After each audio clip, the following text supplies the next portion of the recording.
l'histoire d'Amityville, commencé dans la nuit du 13 novembre 1974, quand 6 membres de la famille DeFeo, le père, la mère et 4 enfants, ont été abattus à l'intérieur de cette maison. Les contrepoids étaient mal installés et la fenêtre était déréglée, de telle manière qu'on pouvait parfaitement l'ouvrir et ensuite la refermer du milieu de la pièce. Il y a beaucoup de confusion autour de ça. Je ne sais pas si ça sera jamais éclairci. Parlant du mal, le mal c'est l'absence de Dieu, et donc la confusion en fait partie. Les sceptiques ont rassemblé leurs preuves et les croyants se sont préparés à la bataille. Mais où est la vérité dans l'horreur d'Amityville? Histoire d'horreur d'Amityville. Voici la maison hantée la plus célèbre du monde. Elle se trouve dans la petite station balnéaire d'Amityville, à 1 heure à peine de l'agitation de New York. Il y a 30 ans, elle fut le théâtre d'un crime particulièrement horrible, quand 6 membres de la famille DeFeo y furent abattus en pleine nuit.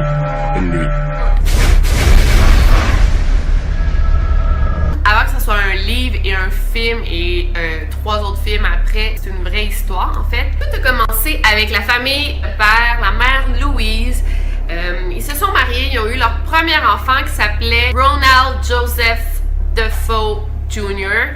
Ils l'ont eu en 1951. Butch n'a pas eu une enfance très facile. Je sais que les parents étaient assez violents quand ils punissaient leurs enfants. Il y a un ami de la famille qui a dit qu'il a déjà vu le père de Butch, Big Ronnie, alors que Butch avait seulement 2 ans, l'écraser dans le mur parce qu'il avait fait quelque chose de pas correct, puis s'était cogné la tête et l'épaule assez gravement. Ensuite, à l'adolescence, Butch était très gros. Il faisait beaucoup rire de lui à cause de sa grosseur. Il se faisait traiter de plein de noms. Ça allait pas bien à l'école. Les parents, Louise et Ronald, ils ont eu 3 autres enfants, donc Don et Allison DeFeo, et un petit garçon, Mark Gregory. En 1965, le couple a eu un 3e fils qu'ils ont appelé John Matthew. C'est à ce moment-là, avec la tablée d'enfants qu'il y avait, qu'ils ont décidé de déménager à Amityville. Donc Amityville, c'est un petit village d'environ 9000 habitants qui est à Long Island, dans l'état de New York. Les parents ont décidé d'acheter une maison énorme à 3 étages, donc la fameuse maison d'Amityville. La maison est très remarquable parce qu'elle a 2 fenêtres en forme comme de demi-lune. Ça fait comme des 2 gros yeux. Fait que c'est pour ça que la maison, elle a quand même été reconnue pour ça. Elle était noire, très sombre. De l'apparence, la maison était assez effrayante. La vraie histoire d'horreur a commencé le 13 novembre 1974. Butch était rendu à 23 ans. Il est rentré dans la taverne du village, près de chez lui. Il était en panique, en hystérie, puis il a crié « Venez m'aider, quelqu'un a tiré sur mes parents ». Tombé à genoux, puis pleurait là, hystériquement. Son meilleur ami, Bobby, était au bar pendant ce temps-là. Donc il a dit « Venez, je m'en viens t'aider ». Butch était « Aide-moi, genre quelqu'un a tiré sur mes parents ». Il était vraiment en panique. Bobby a même eu la sagesse de demander « T'es sûr qu'ils sont pas juste endormis ?» Il a dit « Non, je sais qu'ils sont morts ». Fait que les deux sont partis en auto, puis sont allés tout de suite à la maison. En rentrant, ils disent que la maison était très très silencieuse, là. Tu sais, un silence de mort. Il y avait juste le chien qui jappait. Et tout de suite, Butch et Bobby se sont rendus dans la chambre principale des parents.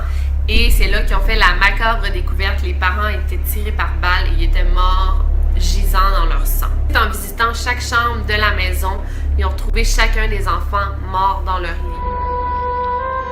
Le 13 novembre 1974, la police du comté de Suffolk est appelée à se rendre dans une maison d'Amityville, une banlieue calme de Long Island, située à une 60aine de kilomètres de New York. À l'intérieur de la maison, les policiers découvrent une scène de carnage. 6 membres d'une même famille ont été assassinés. Ronald et Louise DeFeo, leur fils âgé de 6 et 10 ans et leur fille âgée de 13 et 18 ans, ont tous été abattus dans leur lit.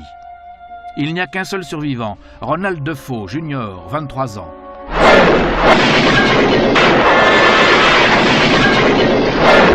C'était une atmosphère vraiment étrange. C'était très calme, glacial, un moment suspendu, du genre qu'on n'oublie jamais. C'est une image qu'on garde dans sa tête pour toujours.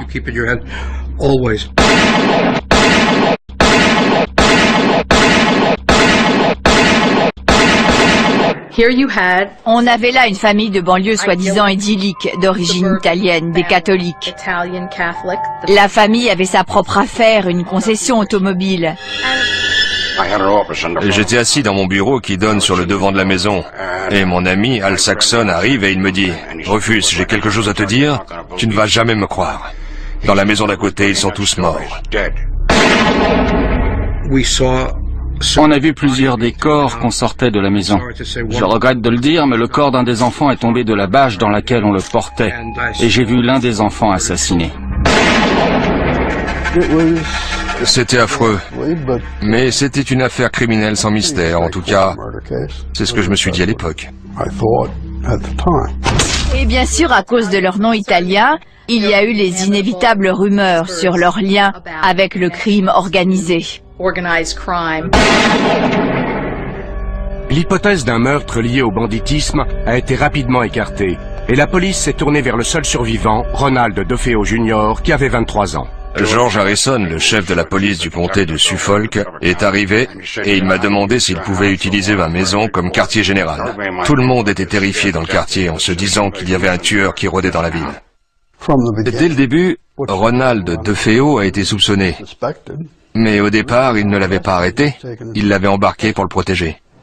Ils ont décidé d'utiliser la maison d'à côté, celle de Ireland, pour y installer leur poste de commandement. Ils nous ont tous emmenés là. Et aussitôt, ils l'ont emmené chez moi et ils ont commencé à l'interroger. C'est que Ronald DeFeo, qui avait 23 ans en 1974, s'est réveillé dans la nuit autour de 3h15. Et il a tué tous les membres de sa famille pendant leur sommeil. Il a pris le fusil et il a tiré sur ses parents qui dormaient dans leur lit. Ensuite, il a tué ses 2 jeunes frères. Après, il a été dans la chambre adjacente et il a tué sa sœur. Et enfin, il est monté dans la chambre deuxième où il a tué son autre sœur, Dawn.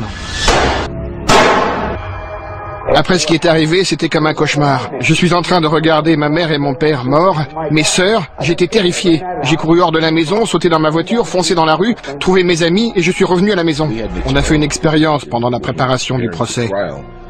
On a mesuré le niveau sonore du Marlin calibre 35. Ce fusil s'entend jusqu'à 5 pâtés de maison. Personne n'a rien entendu. J'ai retrouvé un voisin, quand même, qui a entendu entre 3h et 3h30 le chien de la famille qui aboyait ou gémissait. Il y a eu au moins 9 coups de feu, 9 coups tirés avec un Marlin. Et rien n'indique qu'aucune des 6 victimes ait fait la moindre tentative pour s'enfuir. Ce qui est vraiment bizarre, c'est comment on peut arriver à tuer 6 personnes au milieu de la nuit dans un quartier tranquille sans réveiller personne. Un coup de fusil, ça fait du bruit. Ça n'a pas de sens. Je me suis dit que les corps avaient peut-être été déplacés. Les rapports d'autopsie montrent que non, ils n'ont pas été déplacés. On les a bien trouvés là où ils avaient été tués. On n'a trouvé aucune trace de drogue dans leur sang. Et encore une fois, les victimes ont été retrouvées sur le ventre, les bras écartés, comme si on les avait disposés là. Si j'ai bien compris, il y avait des bagarres qui se déclenchaient sans raison particulière. Le père piquait des crises de rage terribles. Et Ronald DeFeo en était souvent la victime. Les amis de Ronald avaient peur d'entrer dans la maison, parce qu'ils avaient peur de son père. On a un témoignage selon lequel le père a battu sa femme en présence des amis de Ronald. On était une famille très unie, vous savez. C'est dommage ce qui est arrivé. Mais c'est arrivé. D'un côté, il semblait très religieux. Il y avait des objets du culte plein la maison, des statues dans le jardin. J'ai demandé à un ami et associé, le docteur Daniel Schwartz, de l'examiner. Son avis de professionnel, c'est que Donald a agi dans un état de conscience altéré. Il ne comprenait pas la nature de ses actes. Il ne savait pas que ce qu'il faisait, c'était mal.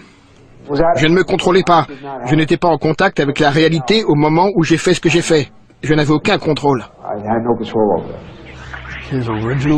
Selon son témoignage original, à un moment donné, un démon aux mains noires couvert d'une capuche lui a donné l'arme.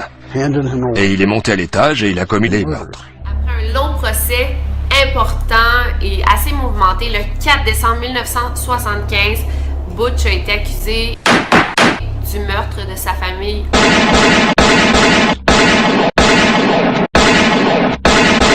En entier, qui aurait eu lieu justement dans la nuit du 13 novembre à 3h15 du matin. Butch a reçu la peine de prison à vie. On était une famille très unie, vous savez. C'est dommage ce qui est arrivé. Mais c'est arrivé. Un pasteur m'a observé dans la salle du tribunal pendant que je faisais ma déposition. Pour parler comme ça, il fallait que je sois possédé par le démon. J'ai demandé à un ami et associé, le docteur Daniel Schwartz, de l'examiner. Son avis de professionnel, c'est que Donald a agi dans un état de conscience altéré. Il ne comprenait pas la nature de ses actes. Il ne savait pas que ce qu'il faisait, c'était mal. Je ne me contrôlais pas. Je n'étais pas en contact avec la réalité au moment où j'ai fait ce que j'ai fait. Je n'avais aucun contrôle. Ronald lui décrivit une suite d'événements étranges. Au début de l'histoire, Butch dit qu'il entendait des voix qui disaient « attrape-les, tue-les, tue-les ».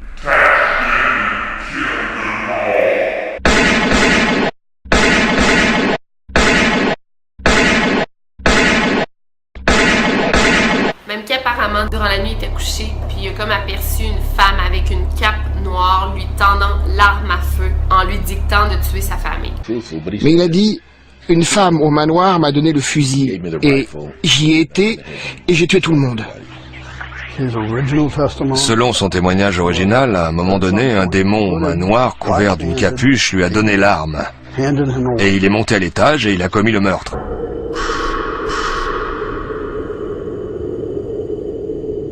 Du procès, la maison d'Amityville a été mise en vente à 80 000 $. Elle a été repeinte en blanc et il y a une jeune famille qui se sont établis, donc c'était George et Kathleen Lutz. Eux, ça les dérangeait pas, ils disaient ça c'est une chose du passé, même si ça faisait juste 13 mois que la tragédie est arrivée. Mais ils ont tout de même décidé de déménager dans cette maison parce que c'était vraiment une grosse maison pour la modique somme de 80 000 $ en fait. La maison de Féo au 112 Ocean Avenue fut mise en vente à un prix très bas à cause de son histoire sinistre. C'est alors que George et Cathy Lutz, un jeune couple avec 3 enfants, visita les lieux et que débuta un nouveau chapitre dans l'histoire extraordinaire de cette maison.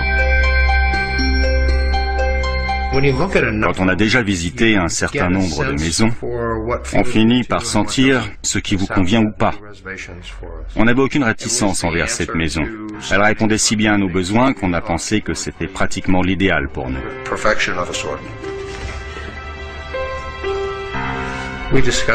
Nous avons discuté ensemble, en famille, des événements qui s'étaient déroulés dans la maison, et la conclusion, c'est qu'aucun d'entre nous ne se sentait mal à l'aise à cause de ce passé.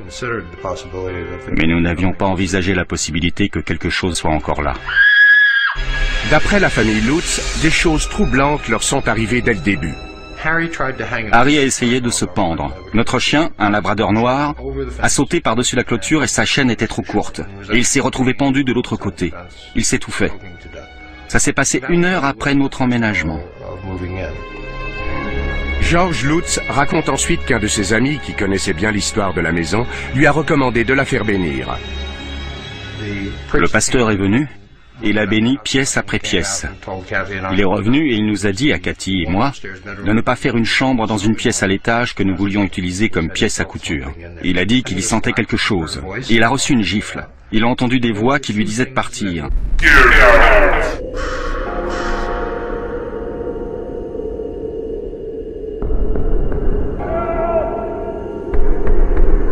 Tout ça, c'était le premier jour, les premières heures.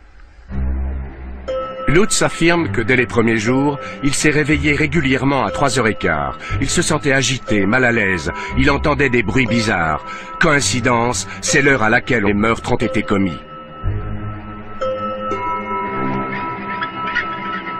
J'ai été très malade dans la maison et j'ai perdu beaucoup de poids. J'ai manqué des jours de travail. Mon hygiène personnelle a changé là-bas. Le comportement des membres de la famille a vraiment changé drastiquement. Par exemple, les 3 enfants étaient comme rendus gâtés pourris, ils pleuraient pour rien, chignaient pour rien. Ils avaient développé un mauvais caractère. Et c'est pareil pour George et Kathleen, qui étaient des parents assez pacifiques, calmes. À une occasion, un des enfants avait fait quelque chose de mal, puis ils ont battu leurs enfants avec une grosse trappe et des grosses cuillères en bois. Puis C'était vraiment un comportement hors du commun pour cette famille-là, à ce qui paraît. Elle a été enlacée parce qu'elle pensait être une présence, une femme. Quand elle me l'a dit, elle avait très peur. Ça la perturbait beaucoup. Les Lutz racontèrent que des nuages de mouches infestaient certaines pièces. C'est franchement inhabituel en plein hiver. Ils devenaient aussi de plus en plus inquiets devant l'attitude de leur fille Missy. Missy a commencé à expliquer à Cathy qu'elle avait un ami, qu'il s'appelait Jody, et qu'il se présentait à elle sous la forme d'un gros cochon.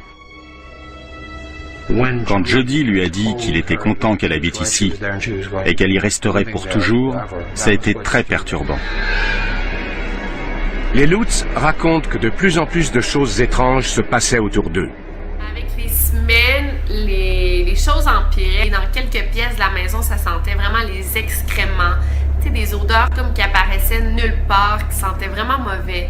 Ils disent que ça en sentait aussi la bile et le parfum cheap. Fait que c'était vraiment des odeurs étranges qui émanaient de la maison. Les toilettes, qui étaient blanches, ont commencé à changer de couleur, puis comme la porcelaine est devenue noire, il y avait de la grosse glu, une matière visqueuse non identifiée qui coulait des murs.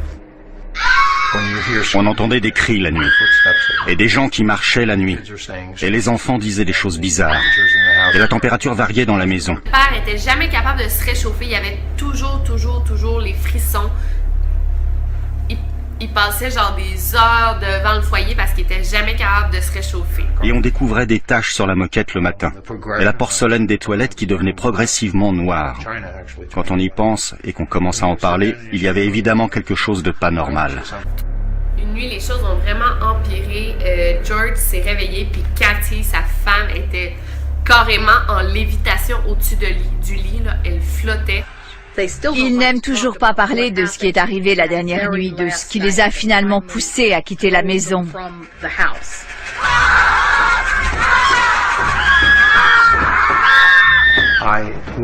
Je ne serai jamais capable d'oublier ce qui s'est passé cette nuit-là. Et les garçons, l'air qu'ils avaient, et ce qu'ils ont dit quand ils sont descendus ce matin-là.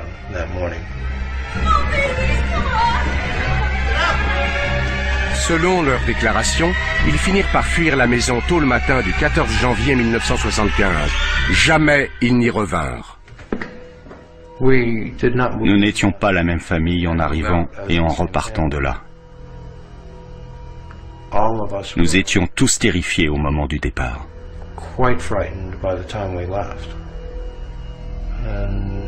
Alors qu'on ne connaissait pas la peur en emménageant. Et rien que la peur nous a tous changés. Les Lutz s'installèrent chez la mère de Cathy et George prit des mesures pour faire enquêter sur la maison. Il y aurait un certain John Ketchum qui aurait déjà vécu à l'endroit où la maison a été érigée. En fait, c'est un ancien sorcier qui avait été chassé de Salem et il s'était établi sur le terrain d'Amityville.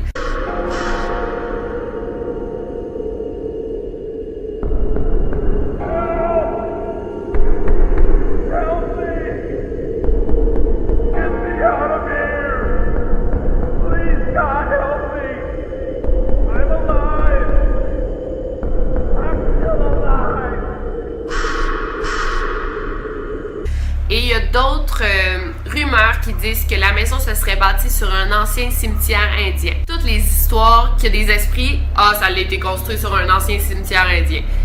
La version du cimetière, c'est la version la plus connue, là, vraiment. Laura Didio a appelé un couple de parapsychologues célèbres dans le Connecticut, Ed et Lauren Warren. Le genre de travail que nous faisons, c'est d'enquêter sur le paranormal, le supernaturel et le préternaturel, les phénomènes hantés causés par les esprits humains ou par les activités des esprits frappeurs ou par les fantômes démoniaques non humains. Nous avons travaillé sur de nombreux cas de possession et d'exorcisme et la Warner Brothers a les droits sur notre vie. George Lutz nous a accueillis à la limite de la propriété. Il ne voulait même pas mettre le pied sur le terrain. Il y avait un sentiment horrible de mauvais présage à travers toute la maison. On sentait que la maison était infestée par quelque chose d'autre que par des esprits humains. C'était certain. C'était plus qu'évident. Une chaîne de télé locale rassembla une équipe de médiums et s'apprêta à filmer leur enquête.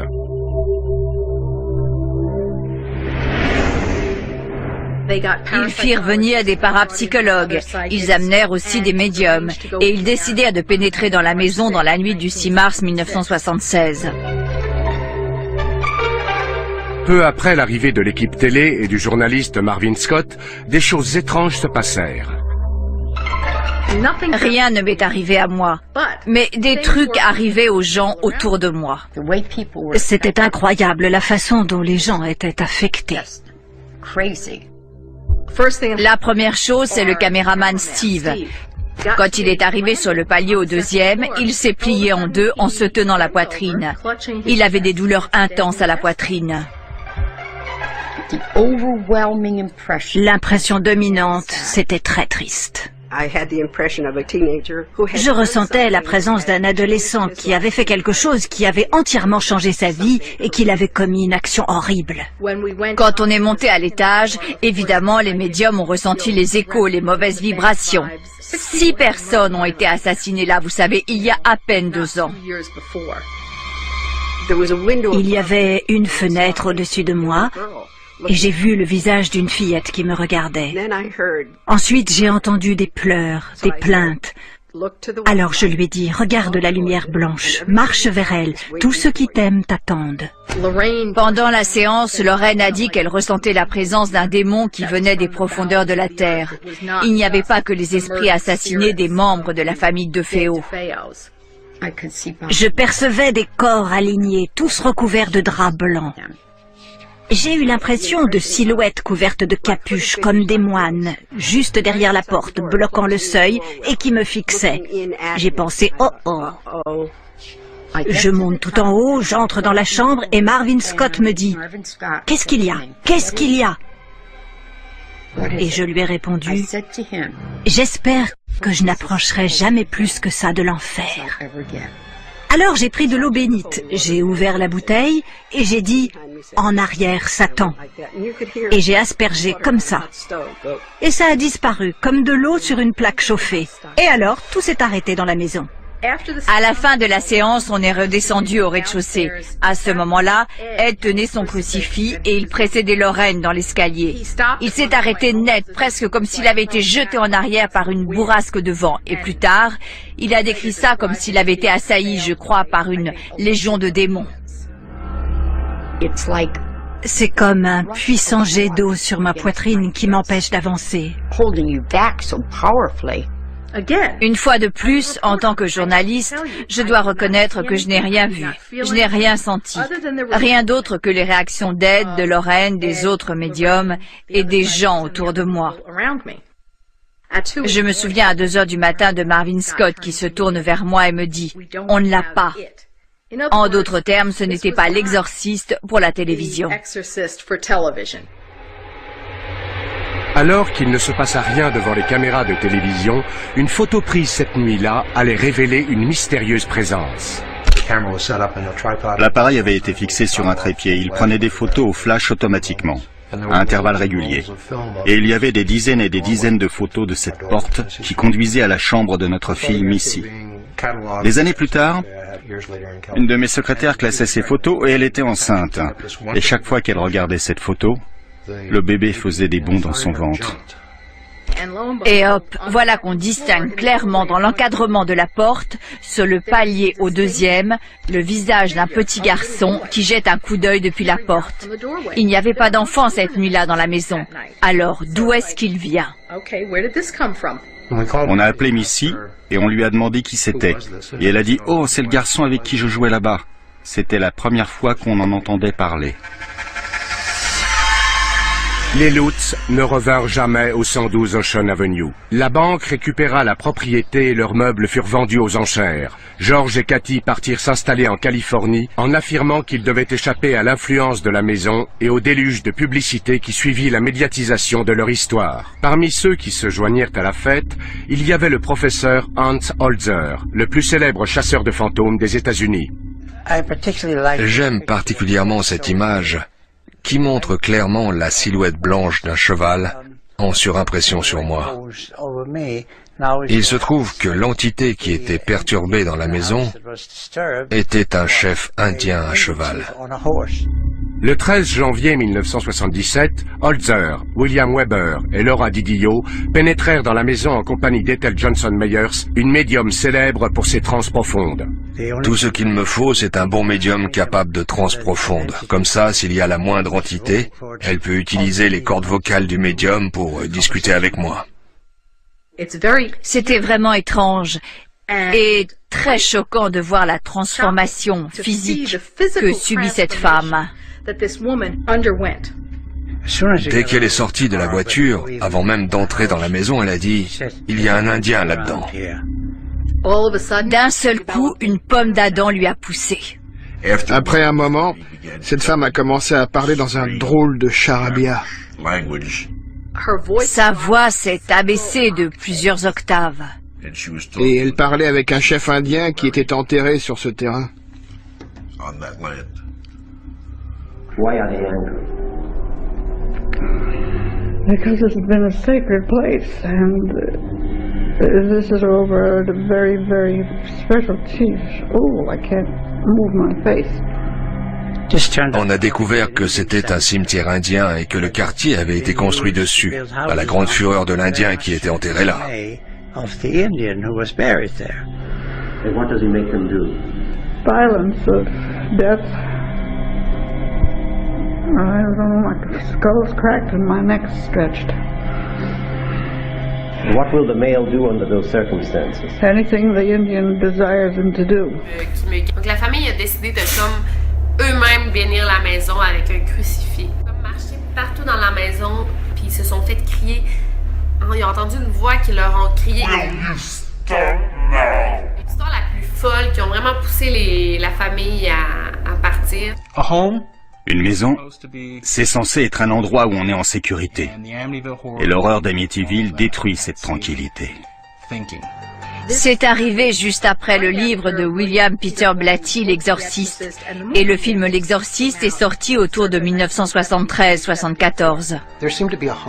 On dirait qu'il y a un désir, une insatisfaction, peut-être une question spirituelle qui domine tout ça, le bien contre le mal.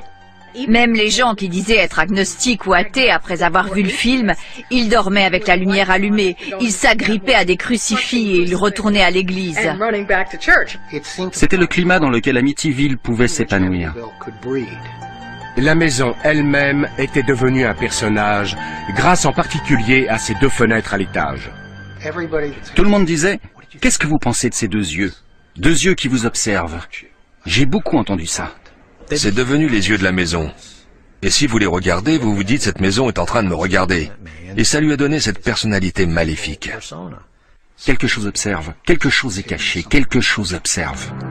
L'histoire des Lutz prit un nouveau tournant quand elle subit le traitement hollywoodien. À Amityville, l'effet fut immédiat et redoutable.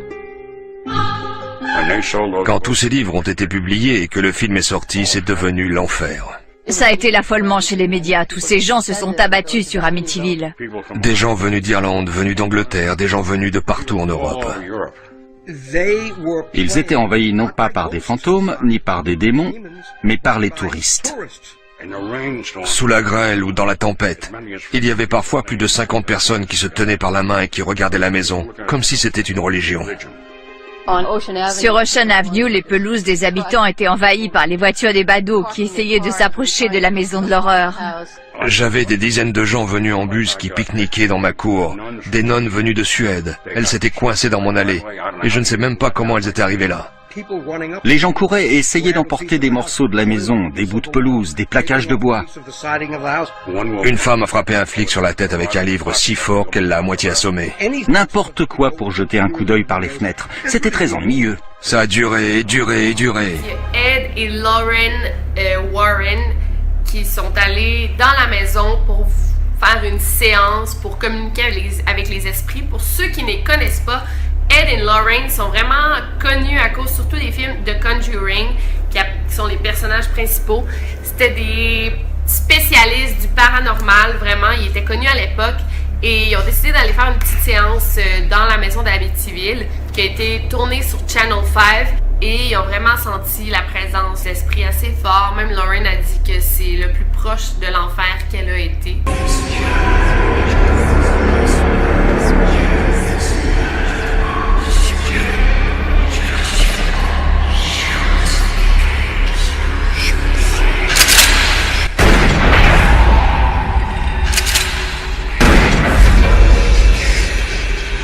2 ans après avoir quitté leur maison, en prétendant qu'ils en avaient été chassés par des forces surnaturelles, les Lutz virent leur histoire publiée sous le titre « L'horreur d'Amityville, une histoire vraie ».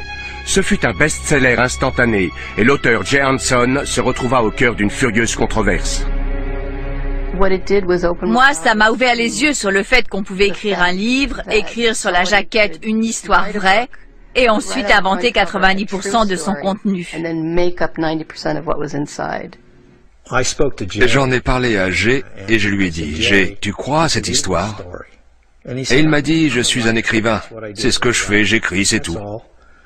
Tu sais, que ce soit vrai ou pas, ce n'est pas à moi d'en décider. Évidemment qu'il a pris des libertés. Nous ne soutenons pas cet aspect de l'horreur d'Amityville. En voiture à Long Island, j'ai entendu à la radio que Jay Hanson, l'auteur de l'horreur d'Amityville, avait eu une crise cardiaque.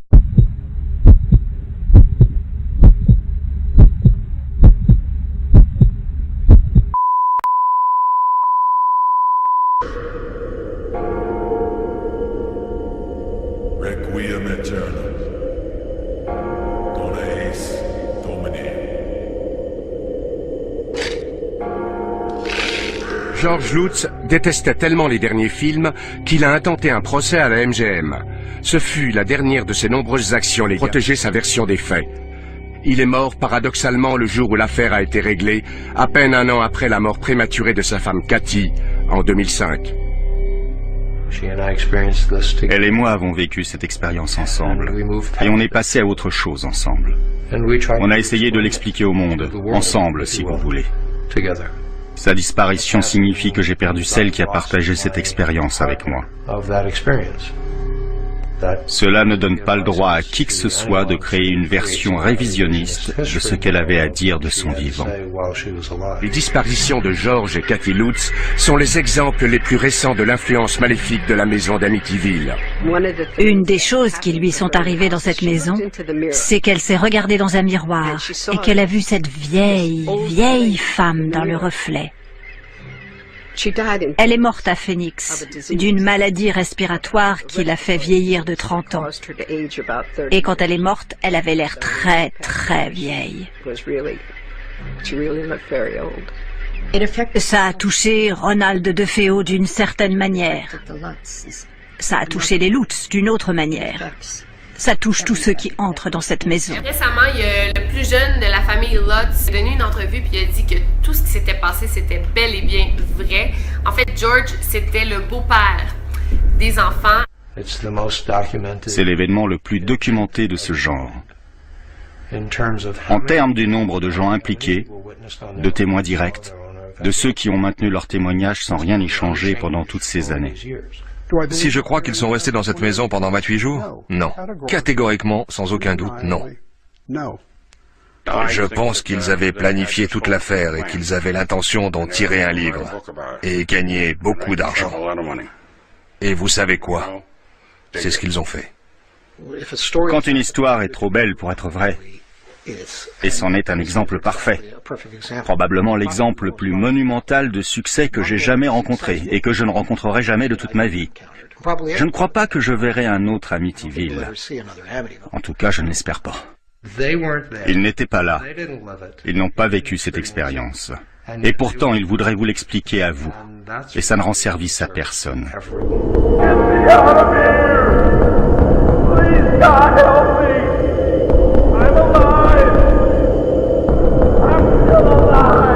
Did you realize that you had a special gift? 9. I was 9 years old, and I was in a private Catholic girls' school, and I began to see lights around the nuns. And I looked sometimes, and as I looked, I realized I could see lights around some of the girls. But I made the mistake of telling my French teacher that her lights were brighter than Mother Superior's. And that didn't go over too well in a private Catholic school. So from that time on, I kind of suppressed it, but it didn't go away. It never left. It never left me. It never went away. And it did increase very naturally. I've been tested at UCLA for my ability. I didn't go there to be tested. I went there to learn more about Kirlian photography, the ability to photograph the human aura in everything that God creates. I find it absolutely fascinating. Fascinating. And I worked with them, and they wanted to work with me as a natural psychic. I have never read books on it. I have never had training. Everything about it is all natural. How did you meet your husband, Ed, and how did you two discover that you had the same interests? Well, that was the continuation of your last question, because I only went out with one boy in my life, and that's the guy I married. I'd never been out on another date before or since. And so he was an usher in the theater, and a group of girls from church were going, it was in the summer, were going to the movies, and they invited me to go. And halfway there, they told me that they wanted to introduce me to this boy, and that wasn't really of interest to me.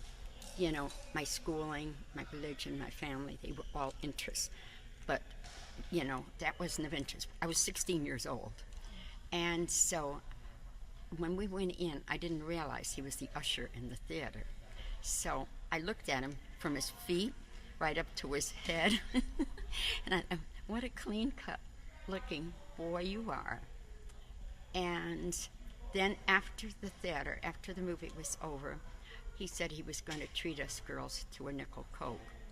And I ordered an ice cream soda. And he, from that time on, way into our marriage, he would always say that he knew I was a gold digger from the first day because I ordered an ice cream soda when everybody else ordered a nickel Coke. And so he walked home with us, but his house was first. And he walked ahead of us like he faced us, but was walking backwards, talking to the four of us. And then one of the girls said, "Oh, Ed, we're almost to your house." And he ran across the street. I didn't see that young, athletic, 16-year-old boy. I seen my husband as he looked just before I lost him. And I wrote in my diary on the 23rd of June, 1943, "I'll spend the rest of my life with you." Yes. So it was definitely a continuation of the first question. Would you say it was love at first sight? Yeah, well, I would definitely say it was love at first sight. Yes, and there has been no other since. What has been the most haunted location you've ever visited? I think the United Kingdom has, you know, it's a very old area. We were involved in some extremely haunted places over there. But then all along our East Coast, Connecticut, and all along the East Coast there into the New England states is also very, very haunted because of all our old homes and tragedies that had occurred there through the years. Can spirits follow you home from a location? Mm-hmm. And they do, yes. So that's why you have to take a certain type of protection so that they don't do that. Can spirits communicate with us through our dreams? Yes, it's the easiest way for spirit communication to take place is on the dream level. And one final question. When people lie to you, what kind of aura do you see? So I have to really tell it's red here.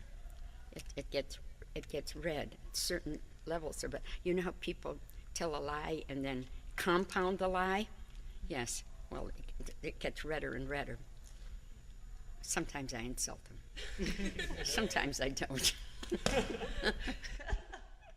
Well, thank you very much, and thank you for visiting us at California University. Welcome, dear. Thank you for having me.